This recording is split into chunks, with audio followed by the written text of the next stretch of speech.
All right, for a live update, let's go across to Pankaj Upadhyay, who's joining us live from Muzaffarnagar city. Also with us, our correspondent Amir Haq, who's joining us from Lucknow. Pankaj, I want to come to you first.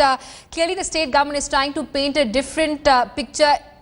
Instead of trying to accommodate and rehabilitate riot victims, they're forcefully evicting them from the camps, claiming that they are Congress and BJP agents.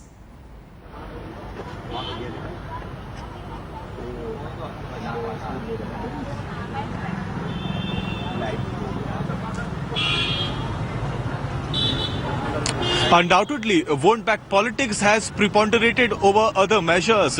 In fact, over the welfare of the people, that should have been the prime responsibility of the Samajwadi Party government. This evening, I visited Kakra village, which is around 18 kilometers from Muzaffarnagar city. There were around 250 families, and till this day, 249 have not returned to that village. And the local administration is drawing a picture that everything is fine. Muzaffarnagar of today is pretty different what it was during the riots. So clearly, vote bank politics is playing a major role out here. As I mentioned earlier as well, the villages of Shahpur, Jola, Neemkhedi, Loi, all these areas were the ones where relief camp existed. In fact, barring Loi village, rest of the villages still have more than 1,000 riot victims staying. But then right now, a surreptitious game plan is being implemented. Throw away these riot victims to some unknown places where the media glare is not there, and then paint a picture that everything is fine. But then the ground reality is very different from what the state government is presenting right now. The people in the relief camps, the riot victims, are still living in trying circumstances, in pathetic conditions. It's chill, winter cold every day, and they have no means to sustain. Survival is the biggest challenge, and the doctors say right now kids are dying because of pneumonia and diarrhea. But the state government is busy planning its own surreptitious plan. But then this is all coming out in the open, what the reality is.